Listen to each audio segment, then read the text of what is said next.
আজকে আমি তারের বড়া করব, তাই জন্য তো তারের মাড়ি রেখেছি। তারপরে একটু আটা দিচ্ছি। তো এই যে 2 মুঠোর মতন আটা দিচ্ছি। তো এটা দেওয়ার পর একটু পরিমাণে একটু দিতে হবে। তো আমি একটু এখানে সুজি দিচ্ছি। তো এই সুজিটা অ্যাড করলাম। তারপরে একটু নুন দেব। তো নুনটা পরিমাণ মতন। তারপরে একটু মৌরি দেব। তো মৌরিটা একটু দিলে একটু ভালো হয়, তো ভালো লাগে, তো একটু মৌরি দিলাম। তো তারপরে একটু চিনি, তো সব তাল তো আর মিষ্টি হয় না, তো একটু চিনি দিলাম। তো তারপরে এটা একটু ভালো করে মাখাতে হবে। তো এইভাবে করে মাখাচ্ছি তো সবগুলো। আর এটা এরকম মাখে করে একটা ডো তৈরি করতে হবে। তো এই যে এরকম আমি করেছি। তো এটা আমি জল অ্যাড করব না, সব তাল দিয়েই হবে। তো এই যে তারপর কড়াটা বসিয়ে গেছি, তো গরম হয়ে গেছে। তো এখন আমি দিচ্ছি।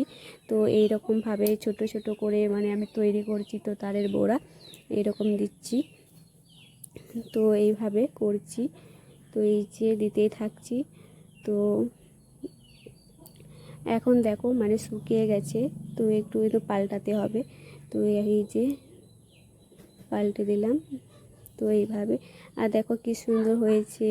এক জায়গা কিন্তু জড়ো হয়নি, সব ভিন্ন হয়ে গেছে। তো ভালোই হয়েছে। তো লালচে লালচে হইলেই নামাবো।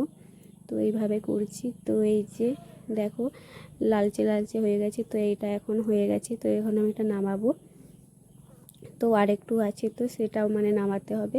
তো সেগুলো নামাচ্ছি সবগুলো, তো আবার দিতে হবে। তো এই যে ফাইনালি আমার বড়াটা কমপ্লিট হয়ে গেছে। তো এই যে এইভাবে দেখো এখনও গরম আছে, কী সুন্দর লাগছে। তো এরকম করেছি। তো তো ভিডিওটা এখানে শেষ করছি। আরও দেখা হবে নতুন ভিডিও নিয়ে।